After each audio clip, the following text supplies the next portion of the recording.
بولے میرے سے بڑی عمر کے لوگ بوڑھے لوگ کیا سو رہے ہیں, حفاظ نیچے سو رہے ہیں, مجھے اچھا نہیں لگتا میں ان کے سامنے تخت پر سوؤں. تو مولانا بدر الدین اسحاق تھوڑے سے ہلکے جلال میں آ کر فرماتے ہیں, نظام ایک بات یہ بتاؤ, تم یہاں خانقاہ میں کچھ حاصل کرنے آئے ہو یا اپنی منطق یا اپنی مرضی چلانے آئے ہو؟ کہا نا نا نا, میں اپنی منطق اپنی مرضی چلانے نہیں, میں تو پیر کی مرضی پہ چلنے آیا ہوں. تو آپ نے فرمایا پیر کی مرضی ہے کہ تم تخت پہ سو تو پھر تخت پہ ہی سونا.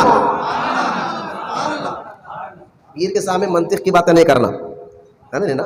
یہ اب یہ سبق میں کہا ہے, یہ فلاں شیخ کی بات ہے.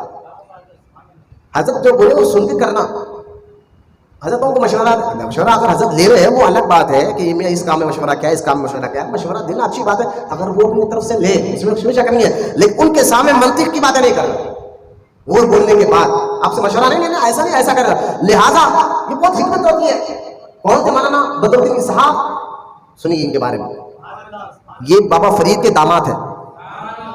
مولانا سبحان اللہ, ایک بابا فرید گنج شکر کے داماد ہیں. دوسرا یہ کہ مولانا بدر الدین اسحاق رحمۃ اللہ تعالیٰ نے دہلی میں جب پورا علم دہلی میں پیدا ہوئے بڑے ہوئے, علم حاصل کر لیا, کچھ ایسی باتیں تھیں, کچھ ایسی علمی نکات آپ کو حاصل کرنا تھا جو دہلی کے علماء نے اس کا جواب نہیں دیا.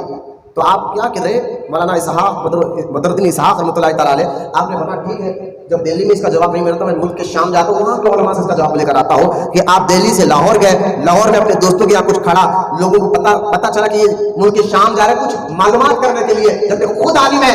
دہلی کے علماء نے کوئی جواب نہیں دیا. لہذا مولانا بدر الدین اسحاق رحمۃ اللہ تعالیٰ نے فرمایا میں ملک شام جا رہا ہوں, وہاں جا کر وہاں کے علماء سے پوچھ کر اس مسئلے کا حل نکالوں گا. تو لوگوں نے کہا تم ملک شام جانے سے پہلے پاک پٹن کو چلے جاؤ, بابا فرید کا آستانہ وہاں پر موجود ہے. فرمایا وہ صوفی بزرگ ہے. کہا جا تو صحیح. مولانا بدر الدین اسحاق فرماتے ہیں پہلی مرتبہ پاک پٹن بابا فرید گنج شکر کو آیا, میں نے تو اپنے علم کا اپنے سوالات پوچھے بھی نہیں تھے, بابا فرید نے چہرہ دے کر میرے کو سارے جوابات عطا فرما دیے, سارے جوابات عطا فرما دیے کہ تم یہ سوال ہے یہ جواب ہے, بلکہ اس سے جو میرے وہم و گمان سے بھی زیادہ مجھے جواب دیا. اور میں پھر یہیں کا ہو کر رہا. مولانا سبحان اللہ, یہاں تک کہ ان کا علم تقویٰ کو دے کر بابا فرید نے اپنی بیٹی کا نکاح سے کیا تھا. اور یہ ایسے یعنی کہ خادم ہیں. نظام الدین اولیاء فرماتے ہیں کہ نظام الدین اولیاء مولانا بدر الدین اسحاق کے بارے میں فرماتے ہیں خدا کی قسم بابا فرید گنج شکر کی خانقاہ کے ایسے خادم ہیں, میں نے دیکھا یہ نہ دن کو دن سمجھتے تھے خدمت پیر میں, نہ رات کو رات سمجھتے تھے, بلکہ نظام الدین اولیاء فرماتے ہیں کہ 10 آدمی کا کام تنہا بدر الدین اسحاق اپنے پیر کا کیا کرتے تھے.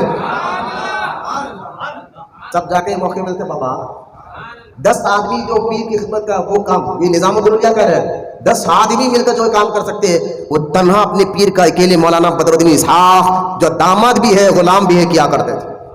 ایک بار اپنے پیر کے شہزادوں کو لے کر کچھ جنگل کی طرف جا رہے تھے کچھ کام سے, تو پیر کے شہزادے تھے, بابا فرید کے بیٹے تھے. دونوں شہزادوں نے کہا کہ حضور ہمارے علاقے میں سید احمد ہے نا, ان کا بڑا مقام ہے. تو یہی بات ہے نا میرے لیے میرا پیر افضل. مولانا بدر الدین اسحاق نے فرمایا ہاں ہاں ان کا بڑا مقام ہے, لیکن ہمارے بابا مسعود گنج شکر بھی کوئی کم نہیں ہے, آنے کے بیٹے ہیں. ان دونوں بیٹے نے کہا نہیں نہیں ہم بابا کی بات نہیں کر رہے, ان کی بات دیکھیں, ان کا مقام ایسا. ان کے مریدوں کو ہم نے دیکھا کہ سید احمد کے مریدین جو ہے ایک شیر کو بیٹھ کر سواری کرتے ہیں اور جو ہے ہاتھ میں سانپ کو کھولنا رکھتے ہیں. یہ ان کے مریدوں کا مقام ہے, پیر کا مقام کیا ہوگا؟ حضرت مولانا بدر الدین اسحاق فرماتے ہیں شہزادو ٹھیک ہے ان کا مقام اچھا اپنی جگہ, لیکن بابا فرید بھی کمال والے ہیں. یہ کیا بات ہو ہی رہی تھی, اچانک شیر دھراتے ہوئے سامنے آ گیا. آپ کے دونوں شہزادے اوپر جھاڑ پر چڑھ گئے. حضرت مولانا بدر الدین اسحاق نے شیر کے کان کو پکڑ کے کہا ابے شہزادوں کو ڈرانے آیا ہے, آیا کیوں ہے؟ شیر کے کان کو پکڑ کر کہا تیری ہمت کیسے کہ میرے پیر کے بیٹوں کو ڈرا دے. اب یہ شہزادے حیران ہے کہ شیر نیچے منڈی ڈال کر کتے کی طرح دم ہلا رہا ہے آپ کے سامنے, اور آپ نے فرمایا جائیں یہاں سے نکلا. شہزادے ڈر رہے ہیں, وہ کتوں کی طرح وہاں سے نکل گیا. تو یہ اشارہ دے دیا جب مرید کا یہ عالم ہے تو پیر کا عالم کیا ہوگا. یہ تھے خادم مولانا بدر الدین اسحاق, خادم بھی تھے داماد بھی تھے. خانقاہ میں کس کو کتنے دن رکھنا ہے, کتنا کھانا دینا ہے, کیا ڈیوٹی دینا ہے, بابا فرید ان کے ذریعے ڈیوٹیاں لگاتے تھے. بولو ہاں اس لیے کہ نا پہلے بزرگان دین اپنے ہر مرید کو ولی بناتے تھے, پیڑ نہیں پالتے تھے, ان کو ولی بناتے تھے. ولی لہٰذا یہ آپ دیکھیں، اس لیے بابا فرید کا ہر مرید ولی، نظام الدین اولیاء کا ہر مرید ولی، بندہ نواز کا ہر مرید ولی، مرید کو ولی بنایا کرتے تھے۔ لہٰذا مولانا بدر الدین اسحاق ایسے پڑھے، انہوں نے فرمایا نظام الدین یہاں آئے نا، منطق چھوڑنا پڑے گا، اپنے رنگ نکالو، اپنا پن نکالو، جو پیر کا ہے اسی کو حکم پہ عمل کرو، تبھی کچھ ملے گا۔ حضرت نے فرمایا ہاں حضور میں آج کے یہی کروں گا۔ اب آپ جو ہے وہاں خانقاہ میں رہنے لگے، 20 سال عمر ہے، تخت پہ آ کے بچھایا گیا۔ ایک دن مولانا حضرت سیدنا بابا فرید گنج شکر رحمۃ اللہ تعالیٰ علیہ، عوارف المعارف کتاب کا نام ہے، لکھنے والے حضرت شہاب الدین عمر سہروردی رضی اللہ تعالیٰ عنہ ہے، ان کی لکھی ہوئی کتاب ہے عوارف المعارف۔ اس میں تصوف، نفس، روح کے متعلق جو باتیں ہیں، بابا فرید گنج شکر اس کتاب کو اپنے مریدوں کو پڑھا رہے تھے۔ اندازہ کریں وہ محفل بھی کیسی محفل ہوتی ہوں گی، جہاں پڑھانے والے بابا فرید ہے تو سننے والوں میں نظام الدین اولیاء ہے، سننے والوں میں مولانا بدر الدین اسحاق ہے، سننے والوں میں وقت کے بڑے بڑے خطب اور ابدال ہے۔ بابا فرید پڑھا رہے ہیں، پڑھاتے پڑھاتے، کیونکہ اس دور میں کتابیں جو ہے نا ہاتھ سے لکھی جاتی تھی، ایک ایسا ایک کتاب کا ایک وہ حصہ آیا جو بالکل بوسیدہ ہو چکا تھا، الفاظ سمجھ میں نہیں آ رہے، الفاظ سمجھ میں نہیں آ رہے تھے، تو بابا فرید وہاں رک گئے اور اس کو غور سے دیکھنے لگے۔ نظام الدین اولیاء بیٹھے طرف کھڑے ہوئے، کہا پیرو مرشید اگر وہ کتاب کا وہ حصہ بوسیدہ ہو گیا ہے، خراب ہو گیا ہے اور آپ کو سمجھ میں نہیں آ رہا ہے، آپ اگر مجھے اجازت دے تو اس کا اصل میں نے جو کتاب کا ایک اور کتاب جو ہے آپ کے بھائی حضرت نجیب الدین متوکل کے پاس بھی رکھا ہوا ہے، وہاں سے میں جا کر لاؤں گا، پھر آپ اس سے درد دیجئے، کیونکہ آپ کے پاس جو کتاب ہے اس میں تھوڑی بوسیدہ ہو گئی، الفاظ سمجھ میں نہیں آ رہے ہیں۔ ان کے پاس جو کتاب رکھی ہوئی ہے وہ کتاب اچھی ہے، اس میں الفاظ نظر آئیں گے، اگر آپ اجازت دے تو میں وہاں سے جا کر کتاب لاؤں۔ یہ کہنا تھا بابا فرید گنج شکر رحمۃ اللہ تعالیٰ علیہ ہلکے سے جلال میں فرمایا، نظام کیا تم یہ سمجھتے ہو کہ تمہارا پیر بغیر کتاب کے سبق نہیں دے سکتا؟ پہلے تو 3 بار کہا، نظام الدین اولیاء سمجھے نہیں، تیسری بار مولانا بدر الدین اسحاق نے فرمایا نظام الدین یہ تمہیں کہا جا رہا ہے؟ آپ کھڑے ہوئے، حضور میرا یہ مطلب نہیں تھا، یہ میرا مقصد نہیں تھا، یہ میرا مقصد نہیں تھا کہ آپ کے دل کو تکلیف پہنچاؤں۔ لیکن بابا فرید کچھ نہیں بولے، اٹھے وہاں سے اپنے حجرے میں چلے۔ اب محبوب الہی کی دنیا یوں سمجھیے کہ زمین ہل گئی، سچے مرید تھے نا، پیر کی ناراضگی کو سمجھتے تھے، وہ تڑپ جاتے تھے۔ اب تو کوئی ضرورت نہیں ہے پیر کو کچھ بھی کر کے ناراض کرو، مسئلہ نہیں ہے، لیکن وہ مرید سچے ہیں، حقیقی مرید تھے پیر۔ اب وہ ناراضگی جب ہو گئی، حضرت نظام الدین اولیاء بہت روئے، حضور میرا یہ مطلب نہیں تھا، میرا یہ مطلب نہیں تھا، جواب نہیں ملا۔ جب جواب نہیں آیا تو نظام الدین اولیاء خانقاہ میں جو صحرا میں روم میں ٹھہرے تھے وہاں پر رونے لگے، کھانا چھوڑ دیا، پینا چھوڑ دیا، یہاں تک کہ 1 دن گزرا، 2 دن گزرا، پیر کی طرف سے کوئی جواب نہیں آ رہا، 4 دن گزرا، پیر بات نہیں کر رہا، یہاں تک کہ آپ جو ہے جنگل میں جاتے سارا دن روتے رہتے۔ حالانکہ بات کچھ غلط نہیں کی تھی نظام الدین اولیاء نے، لیکن یہ کیا ہوا میں آگے چل کے سمجھاؤں گا، اس راز کو سمجھیے آپ۔ 1 دن، 2 دن، 15 دن، 20 دن گزر گئے، اب محبوب الہی جنگلوں میں رہ رہے ہیں، شہر کی طرف آئے نہیں ہے، اور ایک جملہ بول رہے ہیں، جب پیری نظام ناراض ہو گیا اب تو تیری دنیا بھی گئی ہے، آخرت بھی گئی ہے، یہ کہہ رہے رو رہے۔ اچانک بابا فرید گنج شکر کے ایک بیٹے حضرت مولانا رکن الدین رحمۃ اللہ تعالیٰ علیہ ایک بار نظام الدین اولیاء سے ملنے کے لیے جنگل کی طرف آئے، دیکھا حال کیا ہے، کپڑے پھٹے ہوئے ہیں، بال بگڑے ہوئے ہیں، محبوب الہی کیا آنکھوں سے آنسو جا کر چہروں پر آنسوؤں کے نشان پڑ گئے ہیں۔ آپ کی حالت دیکھ کر مولانا رکن الدین نے فرمایا نظام کیا حال بنا لیا ہے؟ فرمایا شہزادے جب پیر ہی ناراض ہو گیا اب کہیں کی دنیا اب کہیں کی آخرت دونوں بھی چلے گئی ہے۔ آپ کے بات سن کر آپ کے مولانا رکن الدین نے فرمایا ڈرو نہیں، آج میں اپنے ابو سے کہوں گا اور آپ کے لیے کوئی عزیہ بناؤں گا۔ یہ کہہ کر جنگل سے واپس خانقاہ میں آئے، دیکھا کہ بابا فرید گنج شکر تھوڑے سے بات میں مسکرا رہے تھے، ہاتھ جوڑ کر آپ کے بیٹے نے کہا ابا حضور نظام کو معاف کر دیجئے، بڑا تڑپ رہا ہے، بڑا بلک رہا ہے، جنگلوں میں زندگی وقت گزار رہا ہے۔ تو بابا فرید تھوڑا سا خاموش ہو کر آواز اٹھا کر فرمایا کہ اے میرے بیٹے کیا ہمیں اس کی خبر نہیں ہے؟ ایسا مت سمجھو، ہمیں تو اس کی پوری خبر ہے، وہ کیا کھا رہا ہے، وہ کیا پی رہا ہے، وہ کیسے رہ رہا ہے، اس کی طلب کی پوری خبر ہے۔ لیکن اے میرے بیٹے ہمارا اتنے دن خاموش رہنا بھی اس کے لیے ایک حکمت تھی، اس کے لیے بھی ایک وجہ تھی، اس کے لیے بھی ایک معاملہ تھا، اصل میں خاموش ہو کر لوگوں کو اس کا مقام و مرتبہ بتانے کا تھا۔ یہ میرا مرید فنا فی الشیخ میں کیسا ہے، بولو نا سبحان اللہ۔ ہاں آپ کے جیسے ہمارے ایسے مرید ہوتے تو بھاگ جاتے، چھوڑو یار انہیں نہیں تو دوسرا پیر چھوڑو، لیکن نہیں تو دوسرا پیر، اتنی سی بات میں ناراض ہو گئے، یہ پیر نہیں تو کوئی اور ملے گا. آج پیر و مرشد اگر گناہ کی اصلاح بھی کرے تو ان کو تکلیف ہو رہی ہے. وہ تو گناہ کا کام بھی نہیں تھا, ایک مشورہ تھا, لیکن اصل میں راز یہ تھا کہ پیر, کیونکہ بابا فرید گنج شکر کی صحبت میں رہ کر 20 سال کی عمر میں بہت جلدی قریب آ گئے تھے. آپ کس کے؟ تو جو پہلے کے مرید تھے دل میں سوچ رہے ہاں ہم اتنے سال سے ہم قریب نہیں, انہیں قریب آ گئے.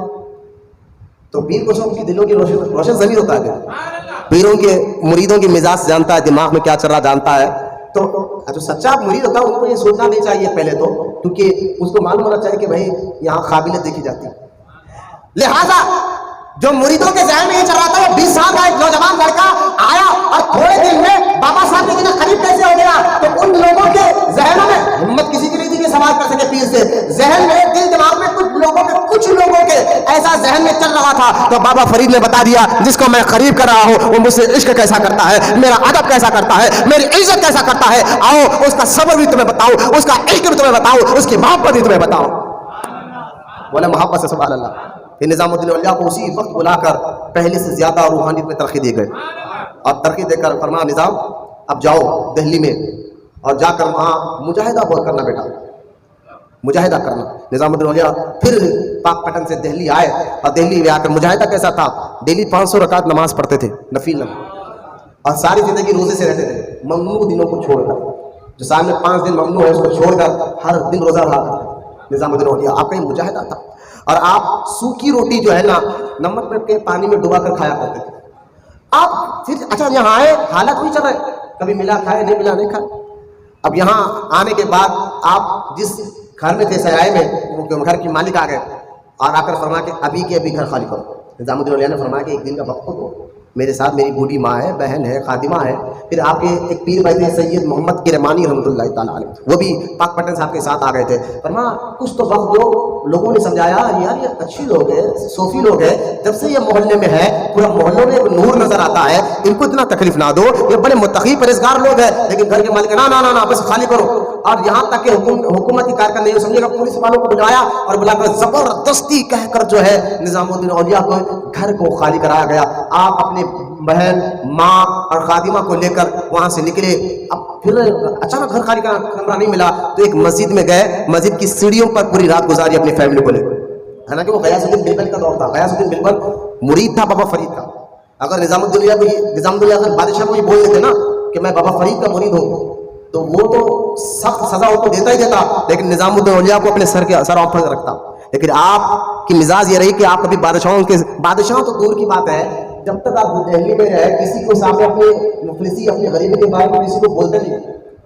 جب آپ مدرسے میں پڑھا رہے تھے, اپنا خود کا مدرسہ ڈال کر پڑھا رہے تھے, اور مدرسے پڑھنے والے نے دیکھا کہ 4 دن ہو گیا استاد محترم نے کچھ نہیں کھایا.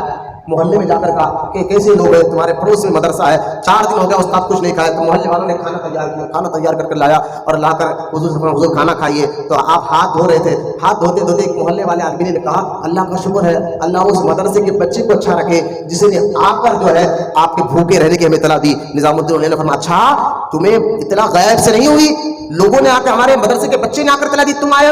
میں تو یہ سمجھ رہا تھا اللہ نے تمہارے دل میں ڈالا یہ بات تو ہمیں کھانا کھلانے آئے ہیں, لیکن میرے مدرسے کے پڑھنے والے بچے نے آ کر تمہیں اطلاع کی ہم بھوکے نہیں ہیں, ہم فقیر نہیں ہیں, جاؤ تمہارے کھانے کی ضرورت نہیں ہے. یہ مزاج نظام الدین اولیاء کی تھی.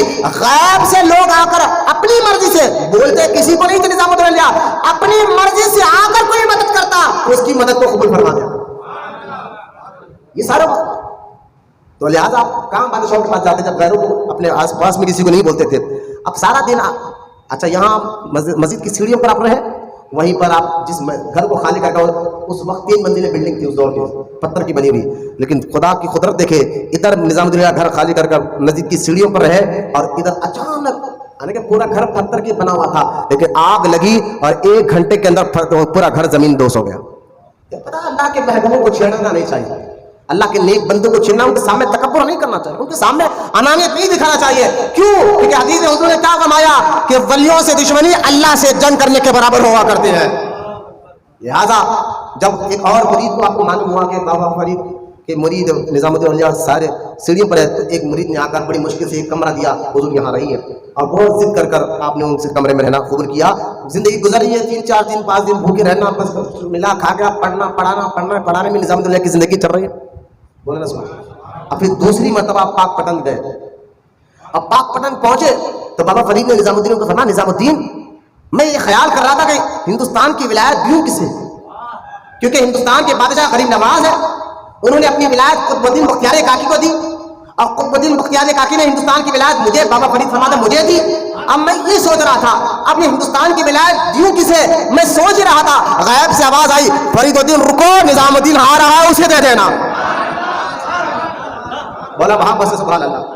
آپ نے جب دوسری مرتبہ حاضر ہوا پاک پٹن میں، پیر مرشد نے خلافت دی، اپنا خاص جو ہے نا خرقہ، اب خرقے میں کمل بھی ہوتی تھی، شال بھی ہوتی تھی، چپا بھی ہوتا تھا پیر کا، لیکن جو خاص آپ بابا فرید کو ان کے پیر نے دیا تھا اور خدا قطب الدین بختیار کاکی کو غریب نواز نے دیا تھا، اس طرح سے اوپر سے حضرت علی سے آتا تھا، وہ خاص چپا بھی آپ کو دیا، خلافت بھی دی، اور خلافت دے کر فرمایا کہ جاؤ یہ خرقہ لو، یہ خلافت لو، اور فرمایا کہ میرا ایک مرید ہے، بابا فرید ایک مرید ہے، نام ہے مولانا جمال الدین ہانسوی رحمۃ اللہ تعالیٰ، فرمایا کہ میرے جمال کے پاس جاؤ، میں نے ان کے بارے میں سنا ہے، ان کا مزار جو ہے نا موجودہ ہریانہ میں ہے، ابھی ہانسی ہریانہ کا علاقہ ہے ابھی موجودہ، وہاں پر ان کی مزار ہے مولانا جمال الدین، یہ بابا فرید بن شکر کے خاص مرید اور خلیفہ ہے، اور بابا فرید کو ان سے اتنی محبت تھی، ان کے خاطر بابا فرید ہانسی میں 12 سال رہے، ہریانہ کو شہر آج بھی شلہ آپ کے مزار کے پاس موجود ہے جہاں بابا فرید رہے، اور جمال الدین کے خاطر، اور میں ان کے بارے میں بہت کچھ کہہ سکتا تھا، لیکن مولانا جمال الدین سے فرما کہ بیٹا جاؤ نظام الدین یہ جو شجرا ہے نا یہ مولانا جمال الدین کو دکھا دینا، ہانسی کو دکھا دینا اور ان سے سیل لے لینا۔ آپ فرماتے ہیں میں خلافت نامہ لیا، وہ خرقہ لیا، وہاں سے نکلا پیر کے حکم سے دلی آنا، میرے دل میں خیال چل رہا تھا کہ مرشد نے تو مجھے کہا کہ جمال الدین کو دکھانا، لیکن مرشد کے بھائی بھی تو وہاں تھے نجیب الدین متوکل، ان کا نام کیوں نہیں لیا؟ یہ سوچ رہے ہیں بابا فرید نظام الدین اولیاء فرماتے ہیں اچانک رات کا وقت تھا، ہم ایک صحرا میں جنگل سے گزر رہے تھے، ڈاکوؤں نے ہمیں چاروں طرف سے گھیرنا شروع کیا، تو میں نظام الدین اولیاء فرماتے اب ہم فقیر آدمی، ہمارے پاس تھا تو ایک قیمتی چیز، وہ ہے ایک میرے پیر مرشد کا دیا ہوا خرقہ کمل، وہ میرے پیر کی ہے، دوسری تو میرے پاس سونے کے سکے شرفیہ تو ہے نہیں، لیکن اگر یہ ڈاکو آ کر یہ کپڑا بھی لے لیں گے نا نظام، پھر تو جو ہے نا وہ جو ہے شہر کی طرف رخ نہیں کرے گا، ساری زندگی جنگل میں گزار دے گا۔ نظام الدین فرماتے کہ یہ سوچ لیا تھا اگر ڈاکوؤں نے میرا یہ کمل بھی کھینچ لیا، میرا خرقہ کھینچ لیا، تو پھر میں ساری زندگی جنگل میں رہوں گا، شہر کی طرف جاؤں گا نہیں، لیکن خدا کی عزت و جلال کی قسم نظام الدین اولیاء فرماتے ہیں میرے پیر کی خرقہ کی برکت سے ڈاکو ہمیں دیکھ بھی نہیں پائے بلکہ ہمارے سامنے سے گزر گئے۔ نظام الدین اولیاء فرماتے ہیں یہ میرے پیر کے خرقے کی برکت تھی جو ڈاکو کو ہم نظر نہیں آئے۔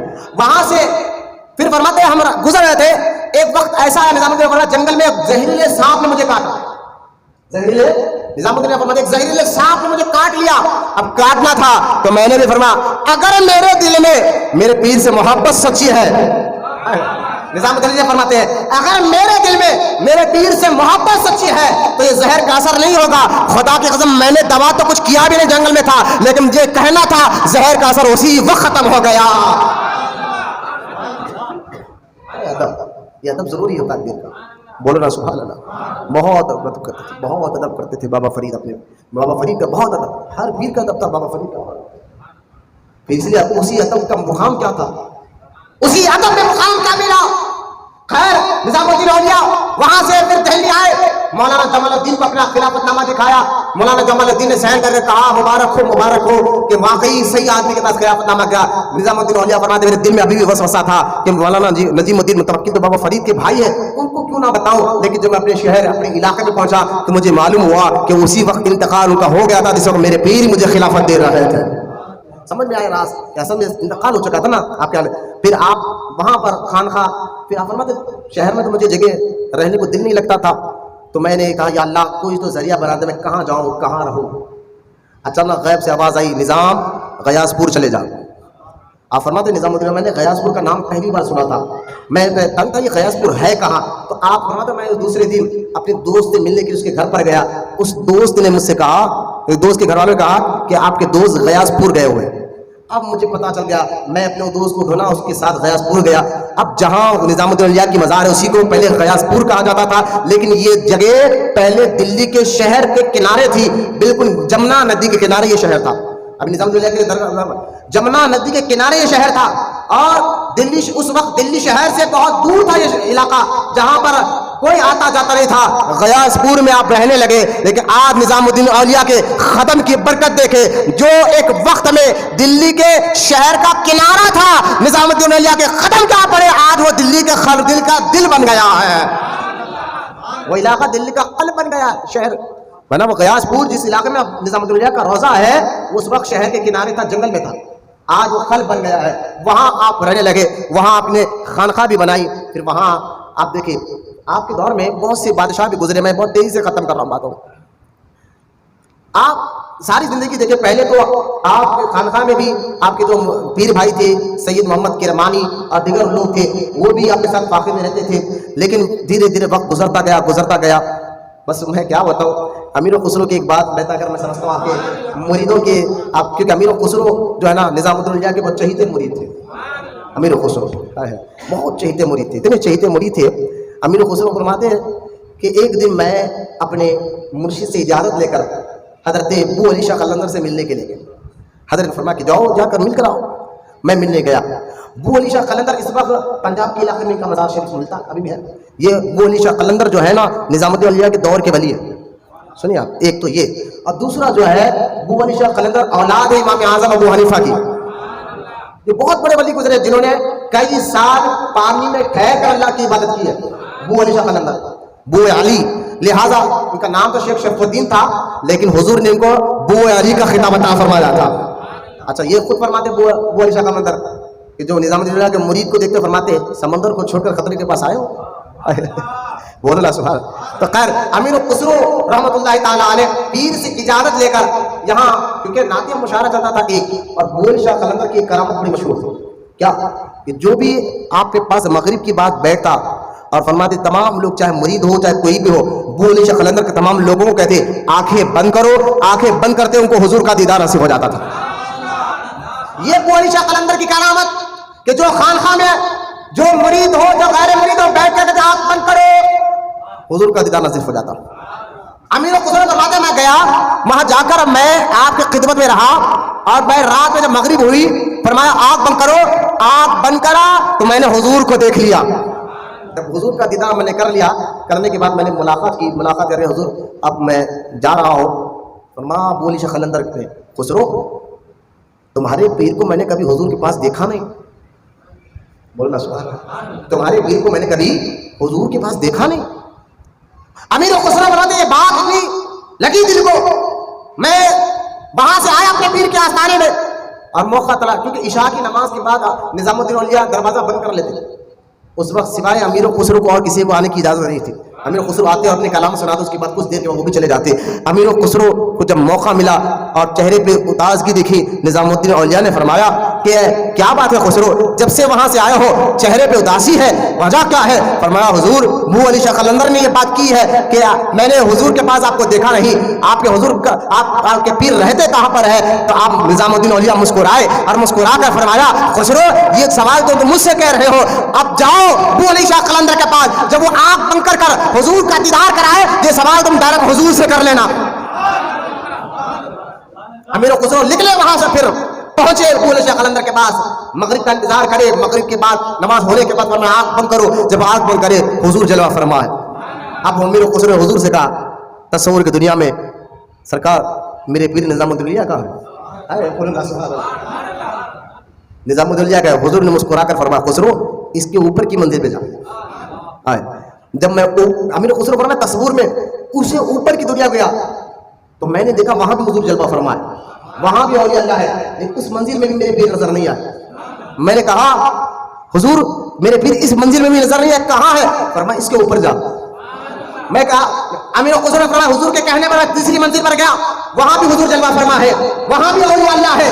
تیسری منزل پر بھی پیر نظر نہیں آئے. میں نے حضور سے کہا آقا میرا پیر تو یہاں بھی نظر نہیں آ رہا ہے. فرمایا خسرو اس کے اوپر کی منزل میں چلے جا. میں چوتھی منزل پر گیا, وہاں بھی نظر نہیں آئے. آقا نے فرمایا اوپر جا. پانچویں چھٹویں منزل میں گیا, وہاں بھی پیر نظر نہیں آئے. میں نے حضور سے کہا حضور جس منزل پر جاتا حضور جلوہ فرما ہوتے اور کچھ اولیاء اللہ ہوتے. اب چھٹویں منزل پہ گیا, حضور اب تو میرا پیر یہاں بھی نظر نہیں آتا. فرمایا خسرو اس سے اوپر کی منزل پر چلے جا. جب میں اوپر کی منزل پر گیا وہاں بھی حضور جلوہ فرما ہے, سامنے غوث اعظم ہے, بائیں قریب نواز ہے, سامنے نظام الدین اولیاء جلوہ فرما ہے.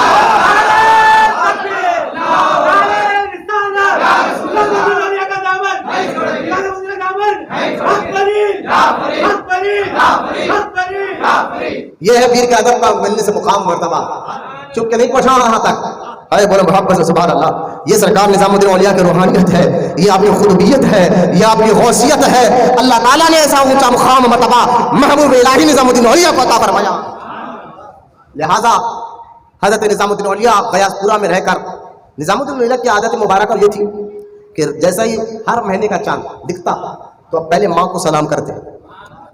یہ عادت تھی. اب ہم تو خالی عید کا سلام کرتے ہیں، بقرعید کا سلام کرتے. ماں کو نظام الدین ہر مہینے کے سلام چاند کو دیکھ کر سلام کرتے. ہر مہینے کا چاند جا کے سلام کرتے، جاتے سلام کرتے. ایک دن سلام کرنے گئے، ماں نے کہا بیٹا نظام اگلے مہینے کس کو سلام کرو گے آ کے؟ ہائے ہائے نظام الدین کی آنکھوں سے آنسو چلے. ماں ہم تو حسینی سعادات ہیں، ہم تو صبر کریں گے، لیکن یہ تو بتائیں آپ جائیں گے مجھے کس کے حوالے کرو گے؟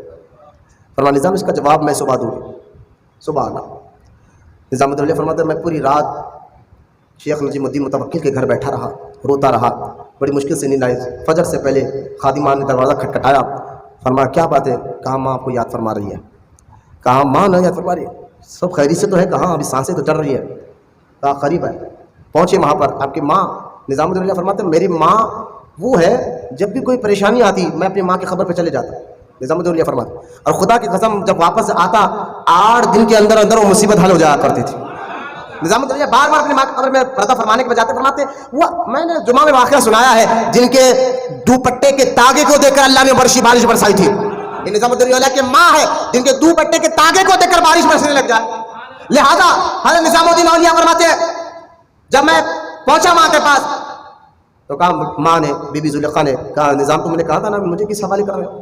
آؤ میں بتاتی ہوں میں نے تمہیں اللہ کے حوالے کیا، میں نے رب کا. اچھا اتنا جملہ تو آدمی بول سکتے تھی بھی ابھی آئے، لیکن پوری رات میرے رب سے کیا کیا انہوں نے گریا زاری کی ہوگی، کیا کیا کہا ہوگا نظام الدین کے بارے میں. اس لیے تو نظام الدین اولیاء کا چہرہ چمک رہا ہے نا، ماں کی دعاؤں کا اثر ہے. اور اس کے بعد دنیا سے تشریف لے کر گئے.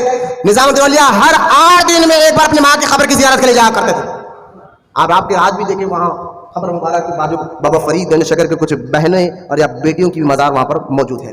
لہٰذا حضرت نظام الدین اولیاء رحمۃ اللہ تعالیٰ فرماتے ہیں دھیرے دھیرے نظام الدین اولیاء کا خوب چرچا ہونے لگا. اب دور آ گیا غیاث علاء الدین. اچھا پہلے دور تھا غیاث الدین بلبن کا، اس کے بعد بلبن کا غلام جلال الدین خلجی آیا. جلال الدین خلجی جو ہے نا اس کو ان سے انتقال کیا اس کے بھتیجا قطب الدین بیٹا ہندوستان کا راجا. اور قطب الدین کے کانوں میں لوگوں نے جا کر شکایت کی کہ یار صاحب بادشاہ سلامت آپ کے پاس ہر چاند کو سلام کرنے کے لیے ہر مہینے کے چاند کو سلام. اس کی عادت تھی قطب الدین کی بادشاہ کی کہ جب بھی نیا چاند دکھے پورے علاقے کے بزرگ اور مشائخ اور علماء مجھے آ کر سلام کریں. تو پورے آ کر ان کو سلام کرتے تھے. نظام الدین اولیاء اپنے خادم محمد اقبال کو بھیج دیا کرتے اپنے بدلے میں. لوگوں نے شکایت کی کہ راجا یہ کیسا آدمی ہے آپ کو سلام کرنے نہیں آتا اور آپ کو جو ہے آپ کے اپنے خادم کو بھیج دیتا ہے، پورے علماء مشائخ آ کر آپ کو سلام کرتے ہر مہینہ. تو قطب الدین نے فرمایا کہ جا کر نظام الدین سے کہہ دو اب کے مہینہ کا جو چاند ہوگا یہ خود آ کر مجھے سلام کرے، اور اگر نہیں کریں گے تو پھر میں کیا کرنا ہوگا دیکھ لیں. اور یہ اللہ سوائے اللہ سے اور کسی سے ڈرتے نہیں. آپ کے مزاج میں نہیں تھا بادشاہوں کے پاس جانا. بادشاہ مطلب جو اچھے بادشاہ ان کے لیے دعا کرتے تھے. لہٰذا حضرت نظام الدین اولیاء رحمۃ اللہ تعالیٰ علیہ کو جب مریدوں نے آ گیا حضور اب کے مہینے آپ کو جانا ہی پڑے گا ورنہ یہ خلیج بادشاہ یہ کر دے گا وہ کر دے گا. ورنہ کچھ ڈرنے کی بات نہیں ہے، میں ابھی اپنی ماں کے پاس جا کر اسے شکایت کرتا ہوں. ماں کی قبر مبارک پر گئے، ماں نے شکایت کی کہ ماں مجھے بادشاہ زبردستی ستا رہا ہے. یہ کہہ کر واپس آئے. تیسرے دن چاند دکھنے سے پہلے کسی نے اس کا قتل کر دیا.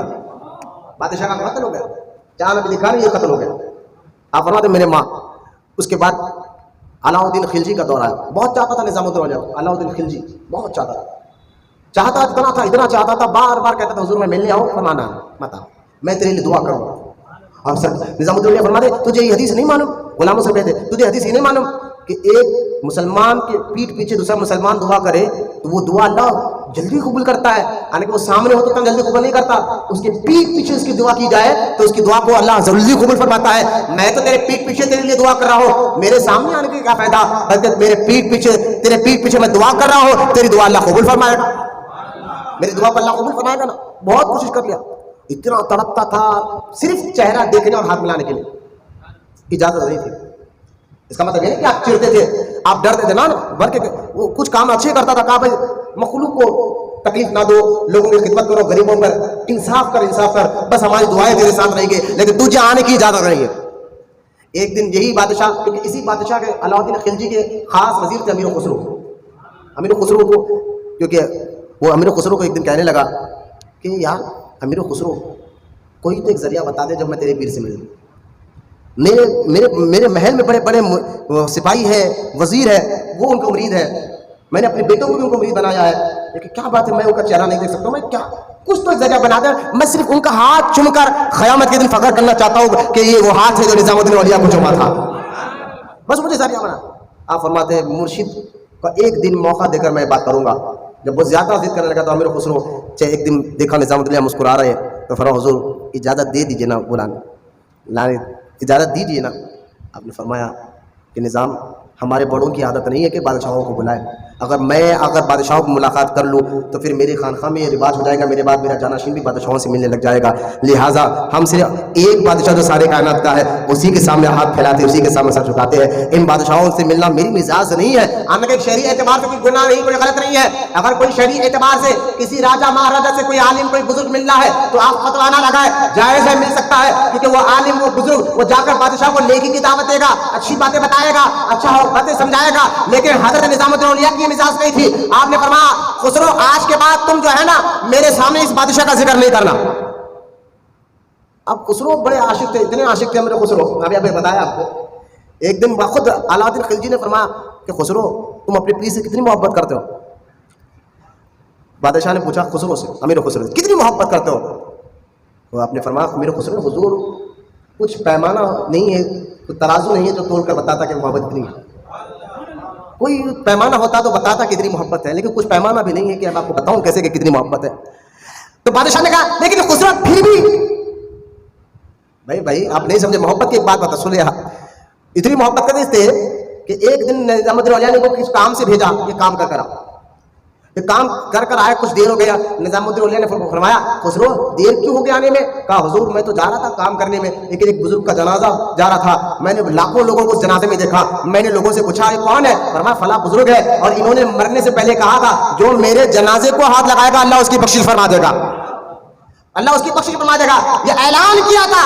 یہ بات میں حدیثوں سے بھی ثابت کر سکتا ہوں. بعض میتیں وہ ہے جن کے میت میں آنے سے آنے والوں کے گناہوں کو اللہ معاف فرما دیتا ہے. ایسے بزرگوں کی میت ہوتی ہے. فرمایا سنو, امیر خسرو نے کہا حضور وہ جنازہ جا رہا تھا اس لیے مجھے آنے میں دیر ہو گئی. فرمایا اچھا. نظام الدین نے فرمایا اچھا خسرو تم بھی جنازے کو ہاتھ لگانے چلے گئے تھے. امیر خسرو قدموں میں گر گئے. فرمایا حضور اگر میں جنازے کو ہاتھ لگا دیتا تو لوگ عشق کی دنیا میں بدنام ہو جاتا. لوگ کہتے کہ خسرو کو اپنے پیر پر بھروسہ نہیں ہے, خسرو کو اپنے پیر میں بھروسہ نہیں ہے, لہذا میں نے جنازے کا ہاتھ نہیں, بس اپنی قید تک دیر ہو گئی. آقا مجھے تو جنت آپ کے ساتھ جانا ہے, آپ میرے آقا ہیں. بہت محبت کرتے تھے. وہ سید صاحب کا واقعہ, جب ایک سید صاحب نظام الدین اولیاء کے پاس اپنے بیٹیوں کی شادی کے لیے کچھ منگنے آئے تھے, 3 دن تک ٹھہرے رہے, کچھ نہیں ملا. تو نظام الدین اولیاء نے اپنی نالین ان کو دے دی تھی, اور نالین دے کر کہا کہ جاؤ. اور ادھر کلکتہ میں ناتیہ مشاعرے میں امیر خسرو جیت کر سونے کے سکے شرفیہ لے کر آ رہے تھے. ادھر کلکتہ سے وہ دلی آ رہے ہیں, اور یہ غریب آدمی نظام الدین اولیاء کی نالین لے کر اپنی چپلیں لے کر جو ہے خانخواہ سے پھر آ رہا ہے کلکتہ کی طرف. لیکن نظام امیر خسرو نے فرمایا تھا کہ مجھے میرے پیر کی نالین کی خوشبو آ رہی ہے, پیر کے نالین کی خوشبو آ رہی ہے. محبت بتا رہا ہوں, پیر کے نالین کی خوشبو آ رہی ہے. مریدوں نے غلاموں نے کہا حضور ابھی تو دلی 12 کوس دور ہے, پوری 1 رات لگیں گے دلی پہنچنے میں, ابھی سے آپ کو خوشبو آ رہی ہے. فرمایا نہیں مجھے خوشبو آ رہی ہے. یہاں تک کہ جب وہ قریب پہنچے جس صحرائے میں وہ غلام نالین لے کر رات کا وقت گزار رہا تھا, امیر خسرو نے فرمایا اسی صحرائے سے خوشبو آ رہی ہے, اور وہاں سے ان کو اٹھا کر لایا گیا. سارا منظرہ سنا تو امیر خسرو نے اپنے ساری دولت دے کر وہ نالین سر پر اٹھا کر دہلی پہنچے خانقاہ محبوب اولیاء میں. نظام الدین اولیاء نے مسکرا کر فرمایا تھا خسرو ہماری نالین کا سودا سستے میں کر کے آ گیا ہے. بڑی محبت تھی امیر خسرو کو نظام الدین اولیاء سے, بہت محبت کرتے تھے. اتنی محبت آخرکار محبت ہو اگر سچی تو پھر ایسے دن بھی آتے ہیں اپنے ناز برداروں کے وہ خود بھی ناز اٹھاتے ہیں. اس لیے نظام الدین اولیاء نے فرمایا اگر ایک قبر میں 2 مردے رکھنا جائز ہوتا تو میں خسرو کو اپنے ساتھ رکھ لیا کرتا. یہی امیر خسرو ہے جو ایک دن پوچھتے ہیں نظام الدین اولیاء سے حضور محبت میں پریشانی کیوں ہوتی ہے. آپ کا بھی سوال ہوگا ایسا، ہم محبت کرتے اللہ سے، رسول سے، پیر سے، پھر پریشان کیوں ہے؟ مصیبت کیوں آتی ہے؟ امیر خسرو پوچھ رہے ہیں، کس سے؟ محبوب الہی سے پوچھ رہے ہیں، نظام الدین اولیاء سے پوچھ رہے ہیں کہ حضور ہم اللہ سے، رسول سے، بزرگوں سے محبت کرتے، پیر سے محبت کرتے، پھر پریشان کیوں ہوتے ہیں؟ مصیبتیں کیوں آتی ہے؟ پریشانیاں کیوں آتی ہے؟ عاشق کو تو پریشانی آنا نہیں چاہیے۔ محبوب الہی نے مسکرا کر فرمایا کہ دیکھو نظام خسرو، اصل میں یہ مصیبت عاشقوں کو آتی اس لیے ہے کہ پتہ چل جائے کہ عاشق محبت کرنے والا کمینہ ہے یا واقعی عاشق رسول ہے۔ بولو محبت سے سبحان اللہ۔ کمینہ آدمی، کیونکہ کمینوں میں اور عاشقوں میں فرق کرنے کے لیے مصیبت دی جاتی ہے۔ عشق سچا ہے یا چپ ڈپلیکیٹ پام لے ہوئے جائے، ڈپلیکیٹ پام کر رہا ہے۔ محبت ہو اگر سچی تو پھر ایسے دل آتا ہے۔ اس لیے خسرو سے بڑی محبت، امیر خسرو بڑی محبت کرتے تھے نا۔ بادشاہ نے پوچھا میں نے دیکھا تم بہت محبت کرتے کتنی ہو، کہا کچھ پیمانہ نہیں ہے، میں پتا تھا، لیکن پھر بھی علاؤدین خلجی کہتا ہے خسرو پھر بھی میں چاہتا ہوں کہ تم بتاؤ کہ تم اپنے پیر سے محبت کتنی کرتے ہو، ذرا بتاؤ۔ تو آپ فرماتے ہیں امیر خسرو اگر آپ اتنا ہی کہہ رہے تو سنیے، میں اپنی جان بھی پیر کے خطبوں میں قربان کرنے کے لیے تیار ہوں۔ آگے جملہ سنے، اور یہ جان قربان کر کر بھی کہتا مرشد یہ ایک جان جو حقیر ہے، اس سے بڑی کوئی چیز ہوتی تو وہ بھی قربان کر دیتا۔ جان قربان کر کر بھی اپنے آپ کو حقیر کہہ رہے ہیں یہ امیر خسرو، جنہوں نے یہ کہا تھا چھاپ تلک سب چھین لی مجھ سے اکھیاں ملائی کے، چھاپ تلک سب چھین لی مجھ سے اکھیاں ملائی کے۔ تم اگر اس نظر سے مرشد کو دیکھو گے ادب کے لحاظ سے، محبت کے لحاظ سے، تبھی تو یہ راز کھل کر سامنے آ جائیں گے کہ مرشد کی نظر میں بیٹھا کون ہے، مرشد کے ہولیے میں بیٹھا کون ہے۔ فنا فی المرشد ہو کر تو دیکھو، یہ مزہ تب سمجھ میں آ گیا، یہ کیفیت تب سمجھ میں آتی ہے۔ محبوب الہی رحمۃ اللہ تعالی علیہ ساری زندگی آپ کے بارے میں آتا ہے کہ آپ خانقاہ میں کھانا کھلاتے تھے، صبح میں 3000 آدمی اور رات میں 3000 آدمی، بولو محبت سے سبحان اللہ۔ اور آپ کے خانقاہ کے جو خادم تھے مولانا محمد اقبال، ان کو ذمہ داری تھی کہ خزانہ میں جتنی بھی دولت آتی، یہاں تک کہ آپ اس کو سارا کا سارا اللہ کی راہ میں قربان کر دیتے۔ ایک خلجی آدمی تھا، خلیج کا رہنے والا، یعنی راجہ علاؤدین خلجی کے خاندان سے تھا، خلیج کا رہنے والا تھا، اور راجہ علاؤدین خلجی کا خاص آدمی تھا، بہت پیسے والا تھا، راجہ کا خاص پیسے والا تھا۔ وہ کچھ سونے کے دینار اور سکے لے کر محبوب الہی کے پاس آیا، فرمایا حضور یہ لے لیجئے۔ بزرگوں کے پاس نیتوں کو دیکھا جاتا ہے، دلوں کو دیکھا جاتا ہے، وہاں دل دیکھے جاتے ہیں، اس لیے کہا نا بزرگوں کے پاس جاؤ، پیر کے ساتھ جاؤ، دل صاف لے کر جاؤ، یقین صاف لے کر جاؤ۔ میں نہیں، ان اللہ والوں کے سامنے میں ہی چلتا ہے، میں نہیں۔ حضرت نظام الدین اولیاء نے فرمایا یہ مجھے نہیں چاہیے۔ اس نے کہا حضور میں بڑی عاجزی سے لا جاؤں، لے لیجیے۔ آپ نے فرمایا نہیں حضور آپ دوسروں کے لیتے میرے نہیں لیتے۔ بہت کوشش کرا تو آپ نے جو ہے نا ایک اس کے پاس سے پوٹی کھولی اور ایک سونے کا سکہ لیا، کسی غریب کو دے دیا، فرمایا جائیے۔ اس کو غصہ آیا، میں باقی کا آپ رکھ لیجیے۔ اس نے کہا میرے پاس بہت دولت ہے، آپ مجھے واپس کر دے رہے ہیں، میں نے تو آپ کے لیے لایا تھا، آپ کے خانقاہ میں غریب لوگ آتے کھاتے جاتے ہیں، میں نے تو لایا تھا آپ کے لیے، مجھے واپس ہے، میں بہت پیسے والا ہوں۔ محبوب الہی نے فرمایا اسی لیے تو نہیں لے رہا تھا، تیرے اندر میں ہے، اس لیے نہیں لے رہا تھا، یہ میں ہمارے سامنے چلتے نہیں نا، تیری نیت میں کھوٹ ہے، تیری نیت یہ ہے کہ غریب لوگ فقراء لوگ ان کی مدد کرو، یہ سوچ کے تو آیا تو سمجھتا یہ کہ ہم غریب فقیروں کے پاس کچھ نہیں ہے، تیری اس نیت کو میں نے بھاپ لیا تھا، اس لیے تیرے سے نذرانہ لینا نہیں چاہتا تھا۔ اب رہا تیری یہ نیت کہ ان فقراء کے پاس رہتا کیا ہے، فرمایا اپنے قدموں کے نیچے دے۔ اس نے پلٹ کر دیکھا کہ سونے چاندی کے تالاب بہ رہا ہے۔ محبوب الہی نے فرمایا یہ ہے ہمارے پاس، ہم یوں لیتے جو خرچ کرتے ہیں۔ وہ ختموں پہ گر گیا، فرمایا دیکھ جو یہاں خانقاہ میں دیکھا نا باہر جا کر کسی کو نہیں بولے گا، نکل جائے اس میں۔ وہ گیا، اور یہ جو خلجی آدمی تھا، بابا علاؤدین خلجی کے خاص آدمی بھی تھا، خاندان سے بھی تھا، جب بھی نظام الدین کا ذکر کرتا تو روتا۔ ایک دن علاؤدین خلجی نے کہا یار تو جب بھی نظام الدین کا ذکر کرو تو کہتا ہے بہت بڑے شخصیت ہے، بہت بڑے شخصیت ہے، ادب کرتا، تعظیم کرتا، لیکن ایک بات یہ بتا تو آخر ان کا ذکر کر کے روتا کیوں؟ کچھ تو ہے تو نے ان کے پاس دیکھا، کچھ تو ہے جو تو ان سے متاثر ہوا، تیری مزاج کو میں جانتا ہوں۔ لیکن وہ کہتا کہ کوشش کرتا میں یہ دیکھا، اس پر خوف طاری ہو جاتا، لیکن وہ کہہ نہیں سکتا تھا۔ لہٰذا یہ سرکار محبوب الہی رحمۃ اللہ تعالیٰ نے پیر سے محبت میں نے ابھی بتایا کتنا محبت، سانپ کاٹا تو کہہ رہے ہیں دوا تو لوں گا نہیں، پیر کی محبت ہے تو ختم ہونا، مولانا سبحان اللہ۔ ایک دن پیر مرشد کے سامنے بیٹھے تھے اور ادب کے ساتھ، یہ طریقہ ہوتا ہے بزرگوں سے بات، ادب کے ساتھ، تعظیم کے ساتھ، حضور اجازت ہو تو ایک بات کہوں آپ سے، بابا فرید فرمان نظام کہو نا کیا کرنا چاہتے ہیں. کہا حضور آپ کی گود میں ایک داڑھی کا بال گرا ہے, اجازت ہو تو لے لوں. مسکرا کر کرو گے کیا؟ کہا حضور تعویذ بنا کر رکھوں گا. سبحان اللہ. حضرت فرمایا ٹھیک ہے. محبوب الہی اس بال مبارک کو لیے اور تعویذ بنا کر رکھا.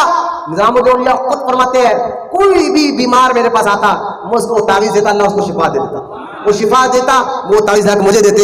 یہ چلتا رہا. اس تعویذ سے کئی بیماروں کو شفا ملتی رہی.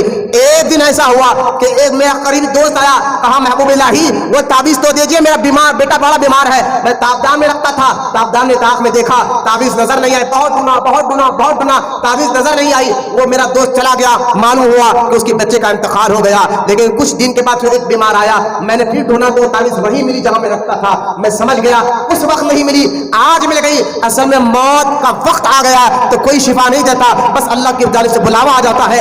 یہ بات سمجھ جائے, بزرگان دین کے پاس رہنے والے اچھی طرح یہ بات ذہن میں بٹھا لے. اگر بزرگوں کے رہنے کے قریب رہنے کے بعد بھی اگر کوئی پریشانی آئے تو یہ مسئلے کہ حضرت کیا کر رہے تھے, یہ سمجھیے یہ اجل فیصلہ تھا. اللہ کی رضا پر راضی تھے بزرگان دین بھی. معاملات ہوتے ہیں, خاموشی اختیار کرو. اللہ کی مرضی تھی اور اللہ کی رضا پر بزرگان دین راضی ہوتے. ارے میں حضرت کے قریب تھا, حضرت کے قریب رہ کے بری جو ہے میرے کو پریشانی کیوں آئی؟ خاموش رہے بابا, تیرے اچھے کے لیے ہوگا.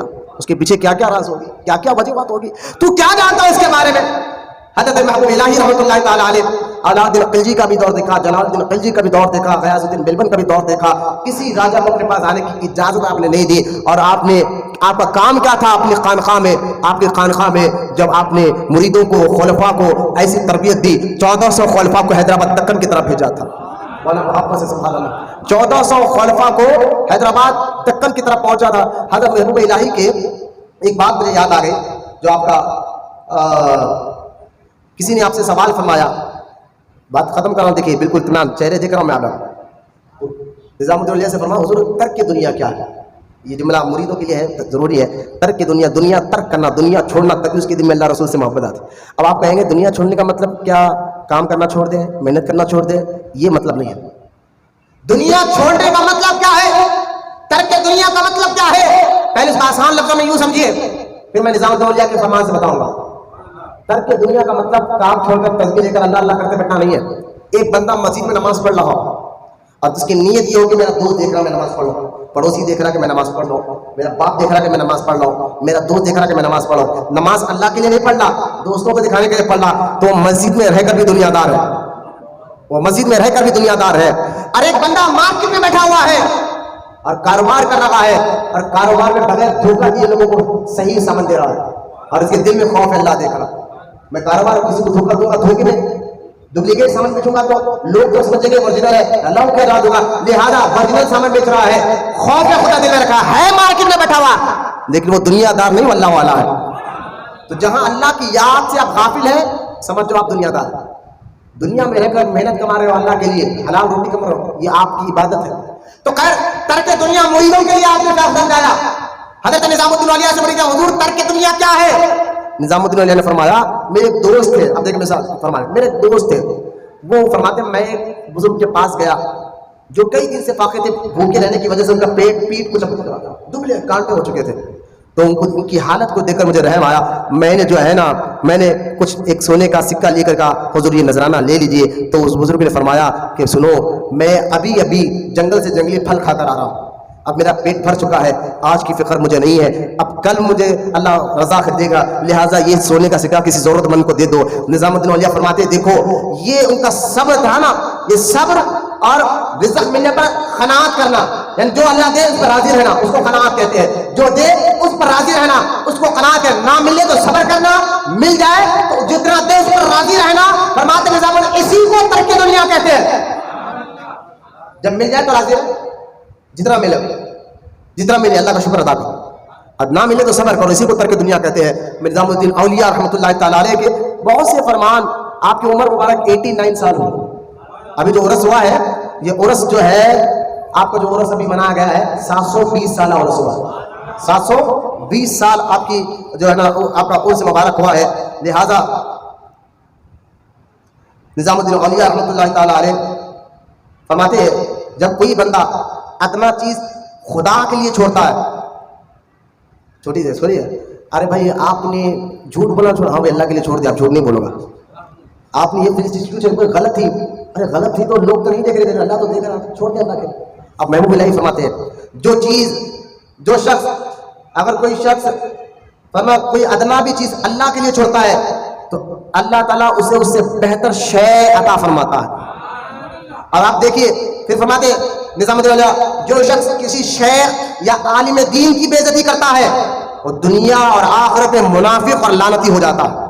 کسی شیخ یا عالم دین کی بے عزتی کرنے والا دنیا میں بھی لعنتی ہوتا ہے، آخرت میں بھی لعنتی ہوتا ہے.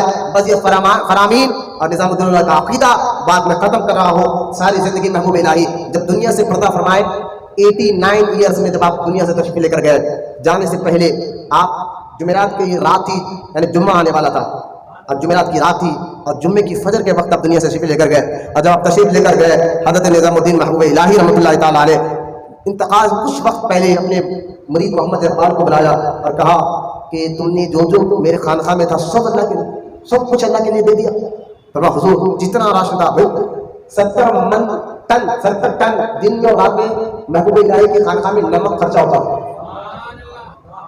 صبح میں 3000 آدمی اور رات میں 3000 آدمی کھانا کھایا کرتے تھے اور لوگوں کے لیے تو ایک سے کھانا بنتا، آپ وہی سوکھی روٹی اور نمک کے پانی میں ڈبا کر کھایا کرتے تھے. یہ آپ کا نفس کو توڑ لے، میں اس پر بات بتاتا لیکن بہت وقت ہو جائے گا، لہٰذا آپ نے اپنے مرید محمد اقبال سے بلا کر سب کچھ ختم کر دیا.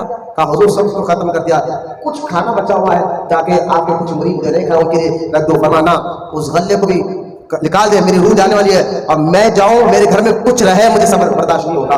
آپ نے اس کو بھی اللہ کے نام میں لٹا دیا اور خالد نے جب جھاڑو مار کر آتا حضور اب غلے میں کوئی چیز نہیں ہے بلکہ میں جھاڑو مار کر آ رہا ہوں، صاف ہو گیا ہے، تب آپ کی روح مبارک جسم سے ہوئے. یہ محبوب الہی کی ساری زندگی نہ دنیا سے محبت نہ آخرت کی فکر، محبت ہے تو اللہ کی رضا کی، محبت ہے تو رسول سے، محبت ہے تو اپنے پیر سے. اسی لیے تو آج ان کے روزے چمک رہے ہیں. ان بزرگوں کی یاد منا کر ہمیں پتہ چلا مرید کیسا ہونا چاہیے، یقین محبت کیسا ہونا چاہیے. اللہ کی بارگاہ میں دعا ہے اللہ ہم تمام کو کہنے سننے سے زیادہ عمل کی توفیق عطا فرمائے. جتنے مرید اور متقی اللہ یہاں بیٹھے ہیں مولا ان کو دنیا اور آخرت میں کامیابی عطا فرمائے. ان تمام کو سچا عاشق رسول بنائے. وما